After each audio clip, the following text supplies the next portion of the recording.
ওইখানে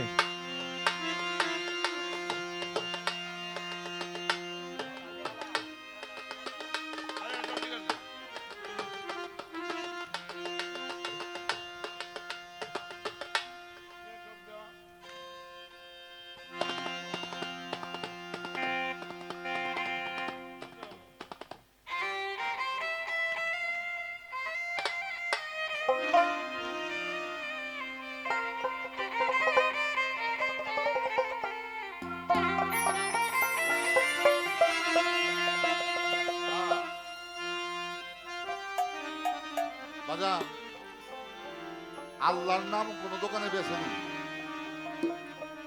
নবীর মহব্বত কোন জায়গায় বেচা যায়নি, কেনা বেচা করা যায়।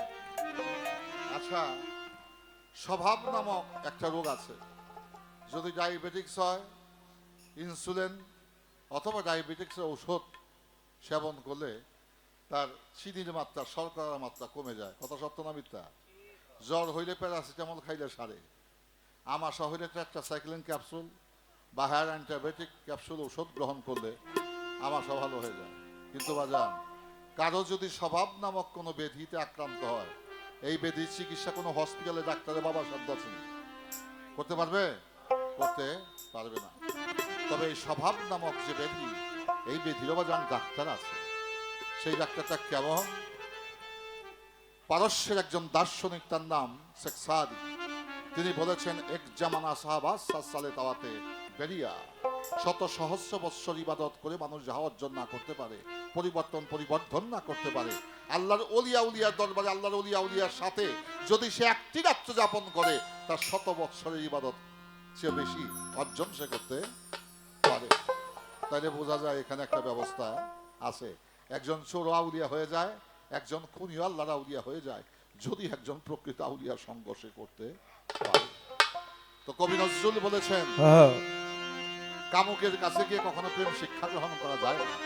প্রেম শিক্ষা গ্রহণ করতে হলে একজন মহাপ্রেমিকের কাছে যেতে হয়। সেই প্রেম দর্শনটা কি? কবি নজরুল বলে, জানি না আমি শুনে এত প্রেম জাগে চোখে নামে এত জল, সখী সে হরি কেমন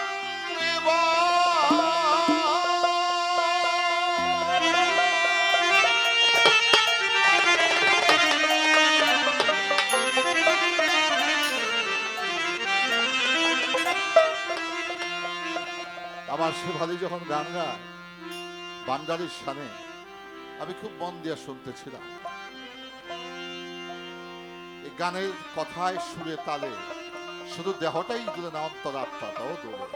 তাইলে বোঝা যায় নামের মধ্যে একটা বিষয় আছে। যে আল্লাহকে আল্লাহ বলে ডাকি, তাকে চোখে কেউ আমরা সর্বসাধারণে দেখি না। তো কবি নজরুল বলেছেন, যার নাম নিতে এত প্রেম জাগে, আল্লাহরে দেখি বা না দেখি, আজানটা বললে মসজিদে নামাজ পড়ি, হিন্দু লোকে পূজায় মন্দির ঘরে গিয়ে পূজা করে, সে কখনো কালাকৃষ্ণ ভগবানকে দেখে নাই। নামটা নিলেই মহব্বত জাগে, মন্দিরে গিয়ে পূজা শুরু করে, ভগবানকে দেখে নাই। নামের মধ্যেই এত প্রেম। তিনি বলেছেন, প্রভু তুমি জানি কেমন, জানে না আমি শুনে এত প্রেম জাগে চোখে সখী সে হরি কেমন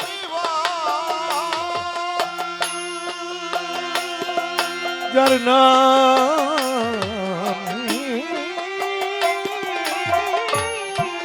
শুনে এত প্রেম জাগে চোখে নামে এত জল, সখী সে হরি কেমন সে হরি কেমন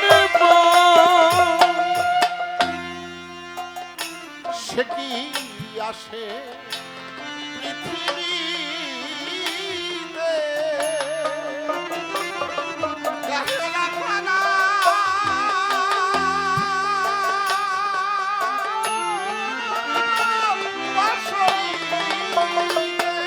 সে নাকি আসে পৃথিবীতে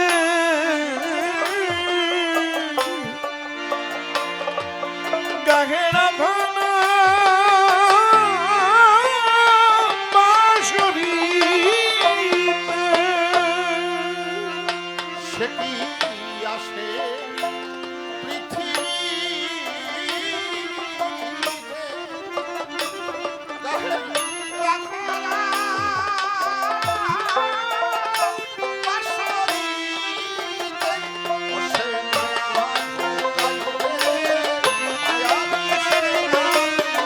মায়া ভুলাইতে মায়া মিশে নাকি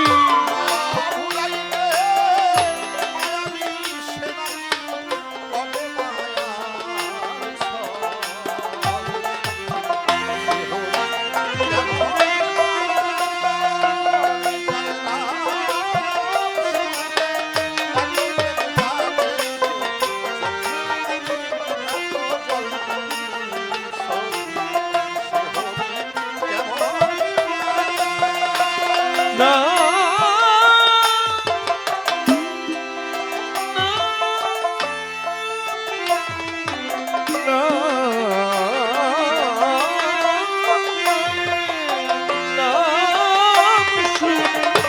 এত প্রেম জাগে চোখে এত সতী সে হরি কেমন সে হরি কেমন সর্বসাধারণে এ কথাটা আমরা সকলেই জানি। আবার মহান মালিক আল্লাহকে একবার স্মরণ করলে আল্লাহ তাকে 10 বার স্মরণ করে। যদি কেউ বিসমিল্লাহ বলে এক কদম তার নামে বাহির হয়, আল্লাহ নাকি তার জন্য 40 কদম আগে বাইরে চলে আসে। তাইলে বাজান আমার এক প্রভুর হইল 10, আমার এক কদম প্রভুর হইল 40 কদম। কে কম কে বেশি? বান্দা কম আল্লাহ বেশি। বাজান এই আল্লাহর নামটা কোনো দোকানে কেনা বেচা করা যায় না, সেই প্রেম ভালোবাসা দোকানে কেনা বিক্রি হয় না। কিন্তু সেই প্রেমটাকে অর্জন যদি কেউ করতে চায়, ওই নামের প্রতি তাকে শ্রদ্ধাশীল হতে হবে। প্রেমময় হৃদয় দিয়ে যদি তাকে স্মরণ করতে পারে, তাইলে দয়াময় আমার কাছেই সে অকপটে চলে আসবে। কিভাবে আসবে? কার কাছে আসবে? ও সে কি নামে ডাকিলে আসে, কোন রূপ পাইলে সে রাধা সম ভালোবাসে। তার কি নামে কি নামে কি নামে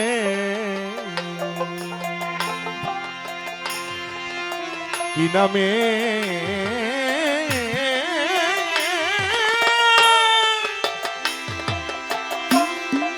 কি নামে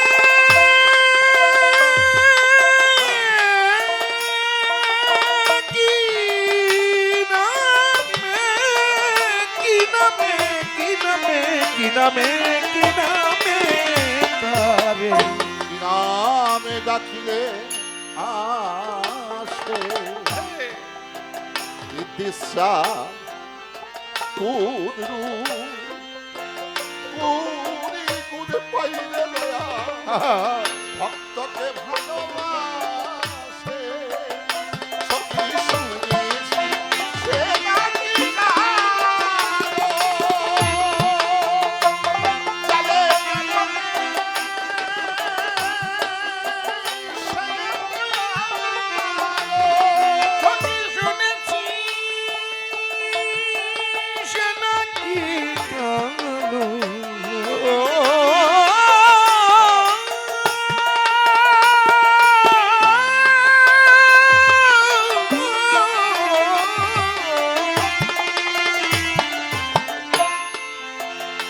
সখী শুনেছি সে নাকি কারো,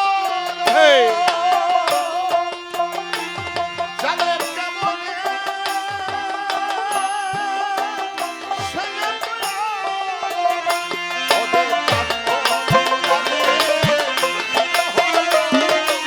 যার অনুরাগে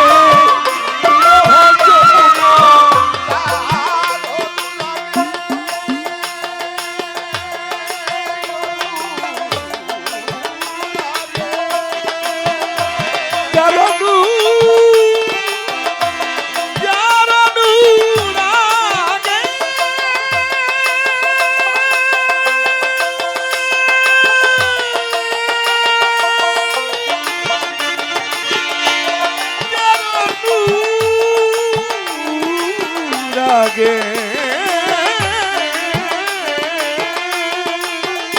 ওরে যার অনুরাগে হলো মুক্তা। যার অনুরাগে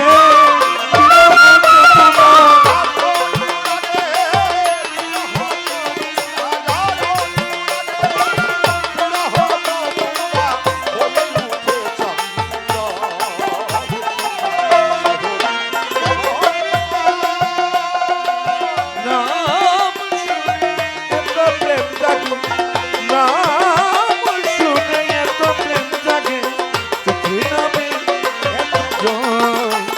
সখী সে হরি কেমন মন, সখী সে হরি কেমন মন। তাহলে বিনা কাজেও ধন উপার্জন করা যায় যদি কেউ প্রেমের ভাবটা জানে, সে প্রেমের ভাবে যদি কেউ ডাকে, তাহলে সে বিনা পরিশ্রমে বিনা কর্মেও সে মালিককে লাভ করতে পারে। রাখলাম বাবাজির এই গান। এবার আসা যাক আমাদের শেফালি সরকার অত্যন্ত গঠনমূলক যুগ উপযোগী দুটি প্রশ্ন আমার কাছে করেছে। বাজান, কেউ যদি বিয়া না কইরা পোলাপানের বাপ হইতে চায়, এটা কোনো ব্যবস্থা আছে নি রে বাবা? হ্যাঁ, এটা কলম কাইজা গাছ হয়, আম গাছে জাম গাছত জাম ফলাও ধরায়, জাম গাছে আবার আম গাছের কলমও লাগায়। কিন্তু বাজান, তোলা দুধে পোলা বাসে তখন ভালো একটা বাসে না। তো বাজান প্রশ্ন করেছেন, পীর ধরার বৈধতা এটা পবিত্র কোরআনে কি আছে? মায় যদি চিন্তা করতো আমি স্বামী ছাড়াই একজন পোলাপান জন্ম দিব, পারবনি? বাবা নামক একটা উসিলার প্রয়োজন আছে। বাবাই যদি চিন্তা করে আমি পোলা মাইয়ার বাপ হব, এই রোজা নামাজ হজ যাকাত কলেমা কইরা কখনো সে পোলাপানের বাপ হইতে পারবো না যদি আমার মতো, আমার মার মতো একজন মাকে বিয়ে না করতো। আমার মায়ও কখনো পোলা মাইয়ার মুখ দেখতো না, বা বাপেও কখনো না দেখতো না, যদি উভয়ের প্রতি প্রেম আকর্ষণে বৈবাহিক বন্ধনে আবদ্ধ না হইতো। তাই পৃথিবীতে মানবে আসতে হইলে তাকে একটা উসিলার প্রয়োজন আছে। একজন মূর্খ ছেলেকে শিক্ষিত ছেলে হইতে হইলে একজন শিক্ষিত গুরুর শিক্ষকের প্রয়োজন আছে। একজন রোগী হইলে তার একজন চিকিৎসা বা রোগের ভালো হওয়ার জন্য একজন ডাক্তারের প্রয়োজন আছে। তাইলে বোঝা যায় পৃথিবীতে উসিলা ছাড়া কোনো কিছুই হয় না। তদ্রূপ আল্লাহ রাসূলকে পেতে হলে উসিলা ছাড়া কোনো ব্যবস্থাই নাই। পবিত্র কোরআনুল কারীমে সূরা আল ফাতহি 26 পারায় 10 নম্বর আয়াতে স্পষ্ট বলেছেন, যদি কেউ আল্লাহ করে সে আল্লাহকে কখনোই লাভ করতে পারবে না। যদি কোনো উসিলার মাধ্যমে সে আমাকে আল্লাহ বলে ডাকে, আল্লাহ রাসূলের পথ সে অবলম্বন করে সে সেই পথের যাত্রী হয়ে সে হাঁটে, সে ওই অলির উসিলা, আল্লাহর আউলিয়ার উসিলা, সেও আল্লাহ প্রাপ্ত হয়ে যেতে পারে। এবার আসেন সূরা লোকমান 17 নম্বর আয়াত। পীর মসজিদের কথা বলা হয়েছে, কয় যারা মানে না তার জীবনেই মানে না। কেন মানে না? যদি তারা মানতো তাহলে ইমাম হোসেন নবীর দৌহিত্রকে পীর হিসাবে মেনে তার হাতে বায়াত হইতো মাবিয়ার পুত্র এজিদ। ইমাম হোসেনের কাছে বায়াত হয় নাই। সে ক্ষমতার বলে বলছে আমি তোমার কাছে বায়াত হব না, তুমি আমার কাছে যদি বায়াত হও মক্কা মদিনার বাদশাহী তোমার কাছে দিয়ে দিব। আল্লাহর সেই নবীর সেই দৌহিত্র ইমাম হোসেন বললেন, মিথ্যার কাছে সত্য কখনো বিক্রি হয় না। আমি আমার জীবন দিয়ে দিব, কিন্তু তোমার কাছে বায়াত গ্রহণ করব না। সেই মাবিয়ার পুত্র এজিদ ঈর্ষান্বিত হয়ে ইমাম হোসাইনকে কারবালার প্রান্তরে নির্মমভাবে হত্যা করলেন, শহীদ করলেন। এই ইতিহাস কি আপনারা জানেন না? কারা করছে? যারা নবীর দৌহিত্র ইমাম হোসাইনকে মানে নাই, পাক পাঞ্জাতনকে মানে নাই, নবীর প্রেমিককে যারা অস্বীকার করছে, তারা জীবনেও মানব না। হেদায়েত যে পায় এটাও নসিব, যে পায় না এটাও নসিব। যারা পীর মসজিদ ধরার নসিব হয়েছে, আমি মনে করি আল্লাহ তাদের প্রতি সদয় রয়েছে। সেই পীর মসজিদের পথটার জন্য পবিত্র কোরআনুল কারীমের মধ্যে এক জায়গায় নয় 5টি জায়গায় তার সূরার মধ্যে বর্ণনা করেছেন, যদি তোমরা আল্লাহ করে আমাকে লাভ করতে পারবে না একটা উসিলা ছাড়া। সেই উসিলাকে পীরমর্শে। এবার আসেন, পীর কি কোরআনে আছে? না, পীর শব্দ কোরআনে থাকার কথা না। পীর শব্দটি তো ফার্সি, বাংলা।